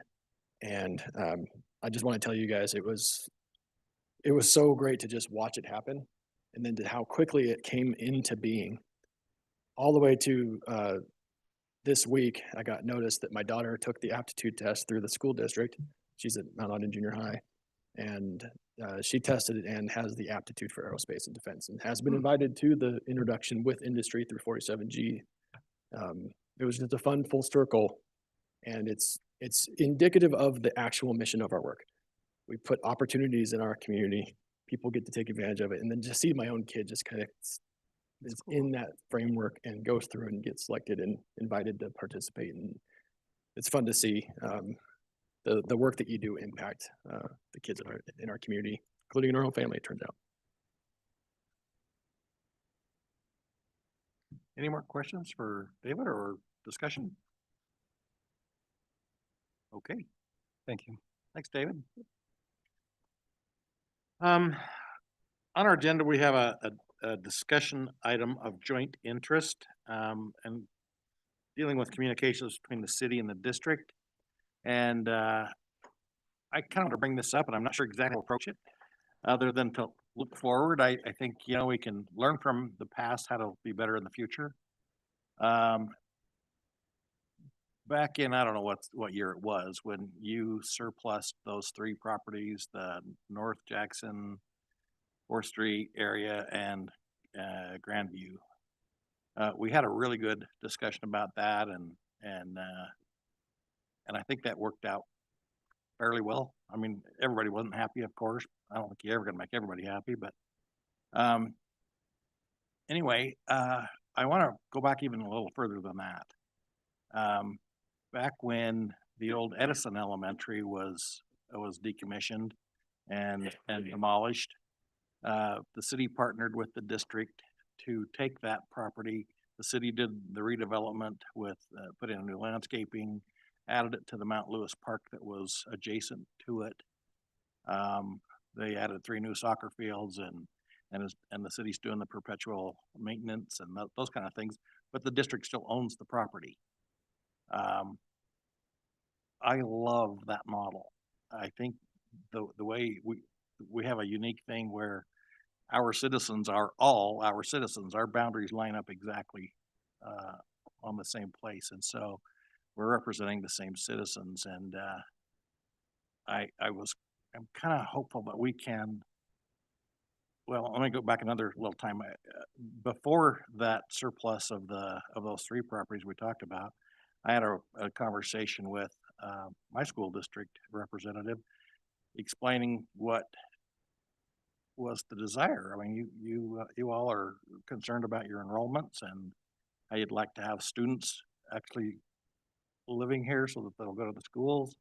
And we talked about some of those strategies, but I think we could have those kind of conversations in this type of a setting and earlier on and really benefit better, because it could line up with our budget cycle a little better. I'm just hopeful. I'm willing to get your thoughts. I really am kind of interested in what the district might think about some kind of an engagement of that fashion. Got you off guard, I know. No, I mean, for me, I think this last little thing probably got a little bit sideways. But we had talked about like Taylor Canyon since 2022. We had talked about it with the city council. We had talked about it with Gina Ellersmith. We had talked about it with the previous administration. So that whole thing and every inclination that we got since 2022 and again in 2024 was that we don't have interest in that property, and that's what we received. And the conversation was is as in depth as, is it zoned the way you want it to be zoned? Yeah, it's zoned the way we want it to be zoned. Okay, so when we went to surplus that, we thought that there was that communication, if that makes sense. Now things change, right? Things change and things shift and people make different decisions, and that's great. That's 100% great. But I think that probably got off track at that point in time, if that makes sense. So I do think if we need to have, and I think part of it is because we have changing council members, we have change in board members, like people change in administrations. So for me, I think it would be wise to do those kind of conversations more regularly and sit down and have that kind of meeting to ensure that when there are changes and things like that happen, that previous communications can be shared and we can all be better on the same page. To that point, I remember being in the room when the indication was that now we probably won't be interested in that. I think we've learned the lesson that maybe we don't read our citizens as well as we think we do. And so as soon as, and Amber's right here, she's living in the neighborhood of Taylor Canyon. Well, they have a different desire maybe than people elsewhere. So, and that's why I think the conversation, we were naive to make that kind of a statement to you all. But hopefully we've learned that lesson now. Hopefully we know better than to make some assumptions like that. And but those conversations, if we have them earlier and we now know better, maybe they'll have a better outcome. So I think that's what I'm presenting. I'm proposing. And obviously I'm part at fault for all this, if not all. But the thing that changed for me in the whole thing is that we heard from the neighborhood's passionate about it, but they're not just passionate, they really want to activate and like they want to improve the quality of the neighborhood as a whole. There's tons of ownership there and desire for a more cohesive neighborhood. And remember earlier in response to Joyce's question about activating our parks, part of my answer was about how are we considering neighborhoods and what are the elements of neighborhoods and how do we bring all of our departments to and the expertise within our departments and then leverage investments through every department and every resource that we have to put into the bigger and broader neighborhood context, where at the time we were looking at neighborhoods through the context of just housing. And what we learned is that that's a really narrow, rigid viewpoint. And we never I don't think we would have been able to consider the public's input or the neighborhood input and the neighborhood dynamic as to what's missing for that area, right? And there's still a lot of discussion internally for us as to what the scale of a neighborhood is. But if you look at the neighborhood broadly or generally, as a collective of houses, of housing types, different types of neighbors have mixed economics and socioeconomics and demographics of age and school children and et cetera, including public places and houses of worship and schools and the infrastructure and the sidewalks that connect it to make sure that we have networks of connectivity, right? And that they're safe, well lit, activated through events. Everything I just explained covers the entirety of my administration. All of the departments have a role to play there. And that right there is the paradigm that we're working on internally around how we leverage more impact with the same amount of money by making sure that we're coordinating across all of those disciplines and departments. And that's a really big shift for us right now. And it's been challenging, but it's also really invigorating. And there's tons of excitement within the ranks to take that kind of leadership approach and investment approach. But if we do that in more targeted and focused ways, neighborhood by neighborhood, we can really do some big impact things that can leverage our dollars and our resources much, much further. And so this become, to me, as we're having those discussions, it was like, aha, I've got a neighborhood that's engaged. They're really excited. They love this open space. And it's an enormous piece of ground compared to the two that they have. And I was hearing input from the neighbors about how little they're using the two and that they want to use that, but it's missing certain elements and amenities. And so it started to click for me as to what kind of an opportunity this neighborhood could have.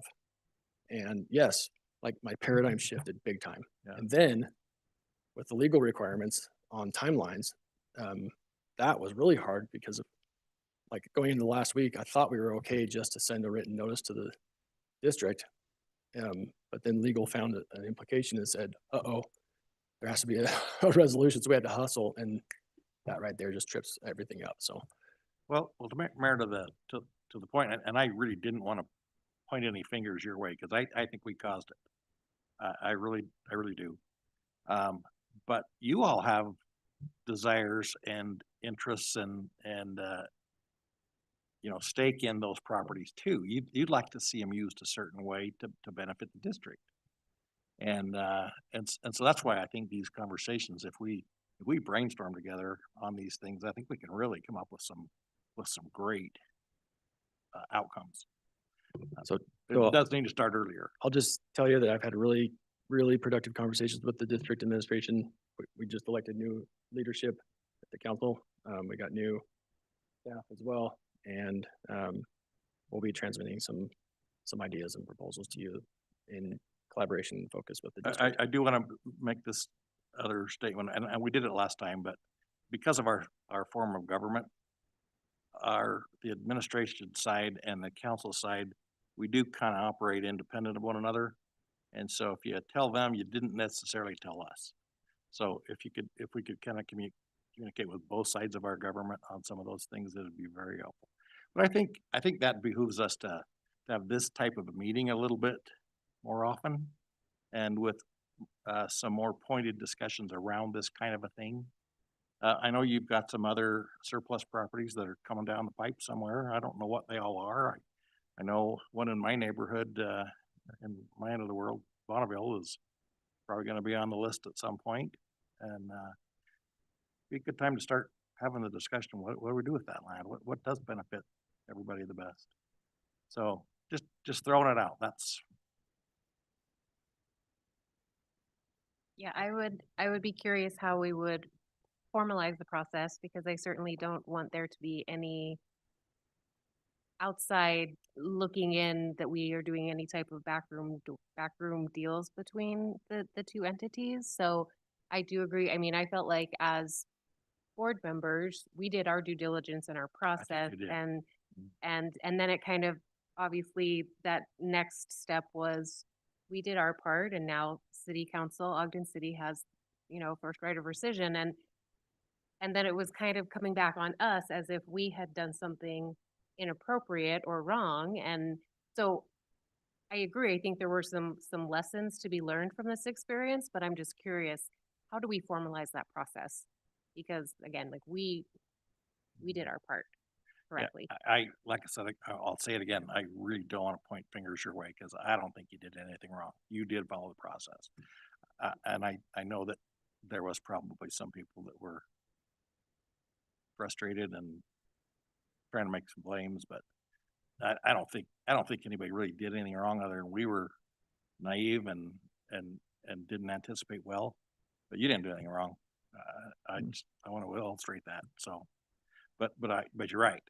Certainly our attorneys would have to be involved in what would be a legal way to handle this kind of a thing. I just remember back when we did the Mount Lewis Park one, you still maintain ownership of it, but there was an interlocal agreement, I think, that came between us that the city was going to take care of the refitting of the park with new landscape and sprinkler systems and refitting the park with stuff that was appropriate at a park, and that was at the city's cost. And so there, but you're right. We do have to make sure that this is done correctly, and I think that I'm not smart enough to tell you what that is. So, sorry, I'll add to it too after. I just want to ask, is all of this documented somewhere? Because if you're no longer here, Joyce is no longer here, how are newer board members supposed to know what those agreements were? So that's something that I would like to have a better understanding of before we formalize a process.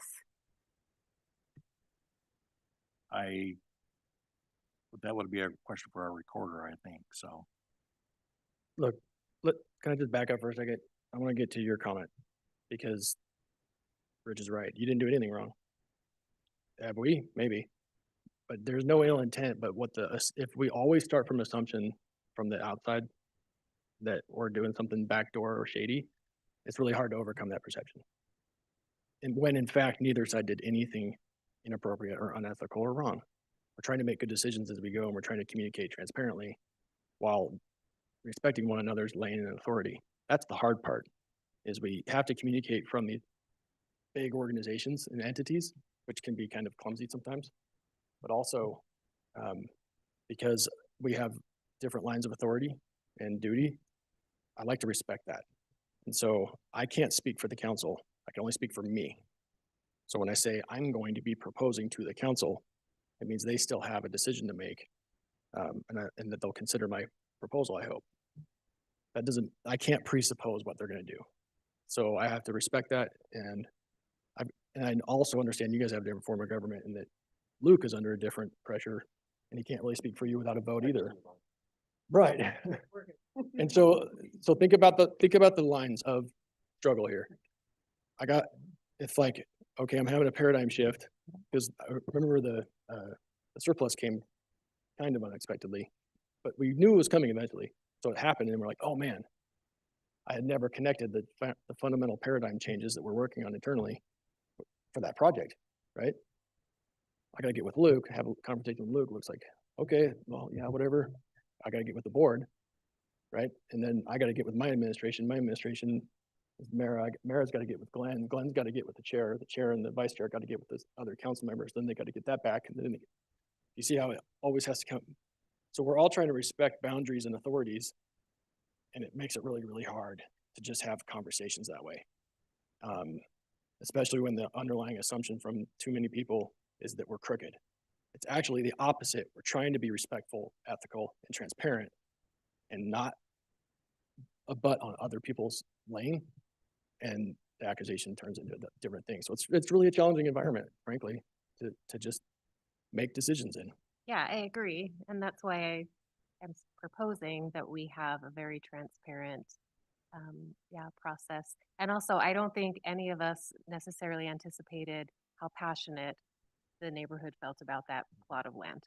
Like, until we said, oh, hey, we've done our due diligence, and then all of a sudden it was like everyone loves that block. And so, yeah, like just none of us could have prepared for that. And sorry for poor Amber, because that's in her district. So she certainly bore the brunt of Well, that. I think even knowing the passion, our responsibility of board members is the physical responsibility for educating students, and that does not include providing parks for the city.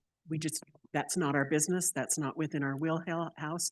It's not within our budget. And so something like what happened to Edison, I don't foresee that happening again, because I don't think we can we legally do that anymore?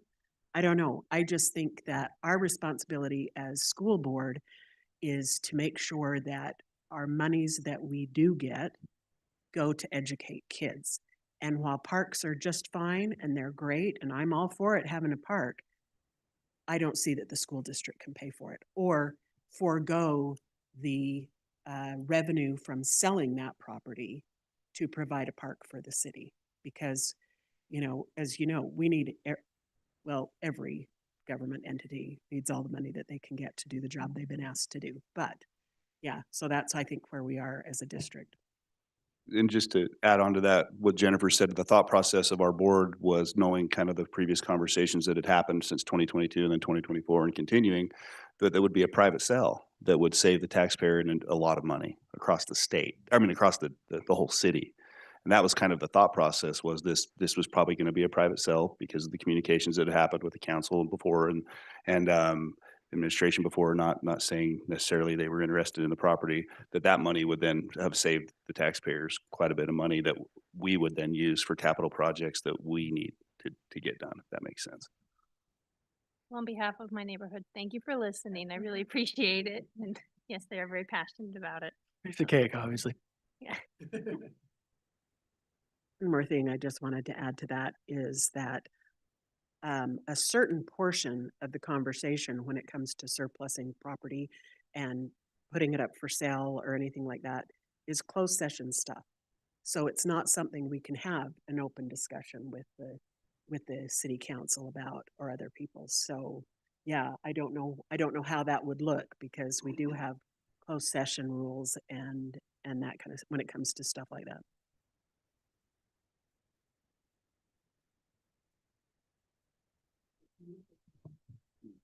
Yeah, but that's another example of a legal requirement for us to do it that way, which is our efforts to try and do things appropriately and ethically.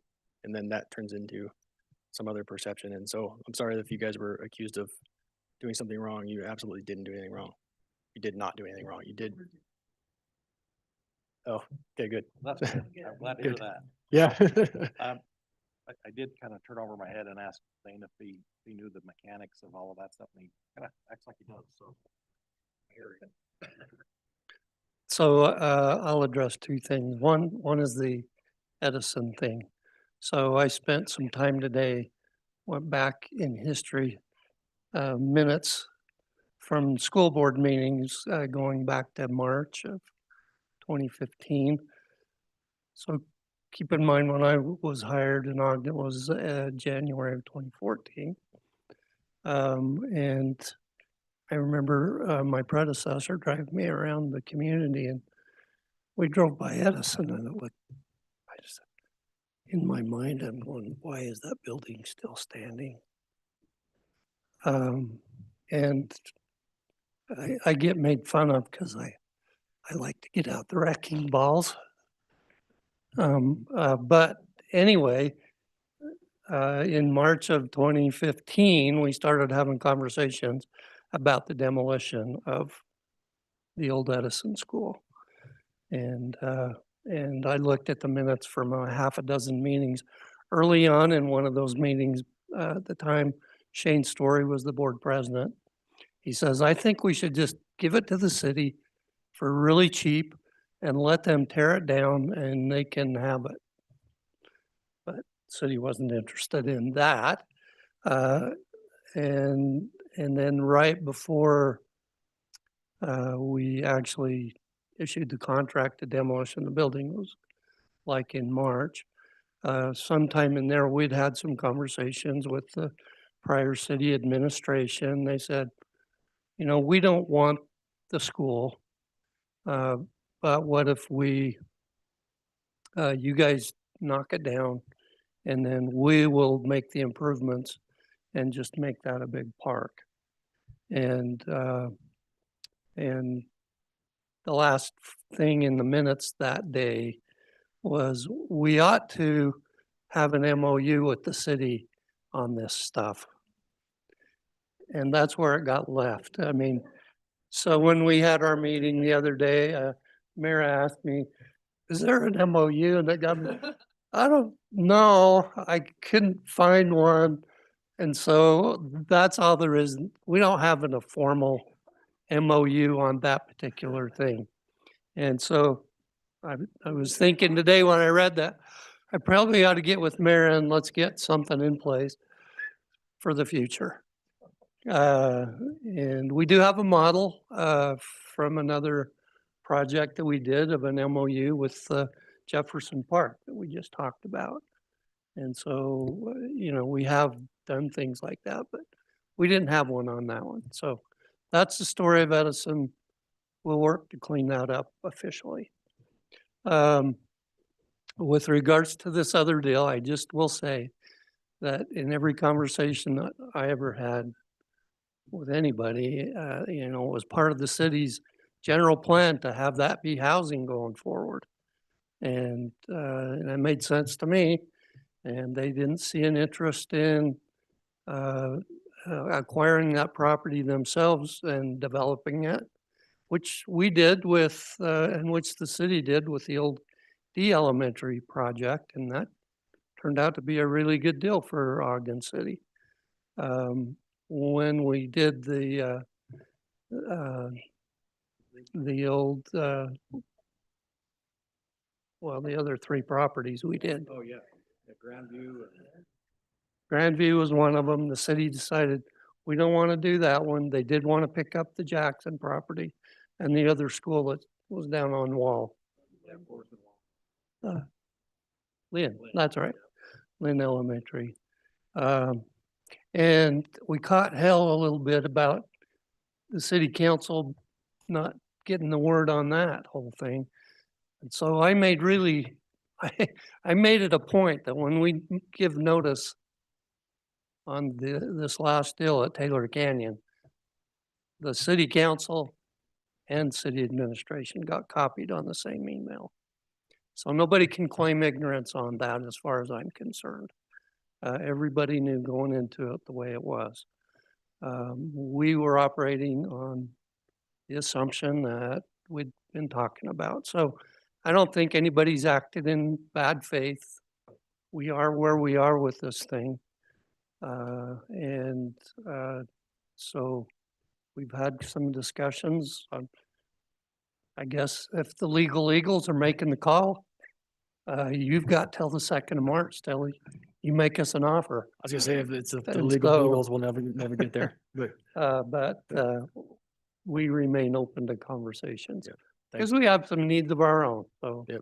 And we've talked about that. And we'll put a proposal in front of you. It's already in the works between staff, but that also reminded me that we're about to update our general plan. So in the past, we were looking at the current general plan, which was outdated. Now we're updating it, and you guys are going to be looking at that in the coming months. That's a multi-decade move. So lots of things changing. There are pretty big efforts underway that are changing a lot of paradigms and filters for consideration. So anyway, my apologies for my role in it, but thanks for sticking in there. And thanks for letting me bring this up. Hopefully we can take lessons learned and again, I don't think it was your lessons that we needed to learn. But hopefully we're smarter now. So Jared, I stuck around to take my lumps on that one, and to accept the blame. My daughters are playing basketball. They're already into the first half. I was watching them on JV. JV beat Morgan by 20, so. But I'm gonna take off so I can go root my daughters on in their last game of the regular season. So thanks, everybody. Appreciate everybody being here. Are there any other items of joint interest that you all wanna bring up, talk about? Just a comment to ask people that you know to have more children. There you go. It not only affects the education system in Ogden, but it also will affect our economy. Yep. That's what I And our was saying, this retirement. Economy? Demographic winter. Yep. Look it up and watch it.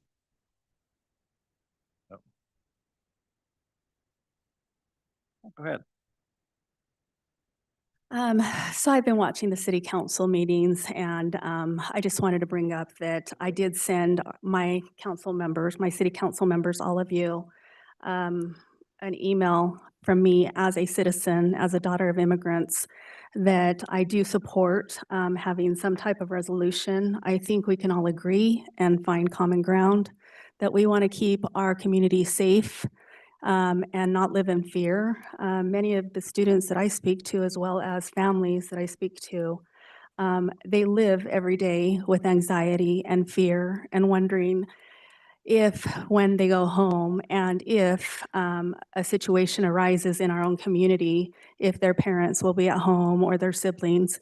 So I just want you to just take careful consideration into this. I know with the school board, we have a resolution that has been cited, and this means a lot to me personally because of my family who was of mixed citizenship and not. And so I just wanted to share that with you. And I really appreciate Councilmember Graff for actually responding to me. And I also want to acknowledge Councilmember Lundell and Washington for making those efforts. So thank you. Anyone else? Okay. Thank you all for coming. We have any to-go boxes for the food, or if you want to take some food with you, if you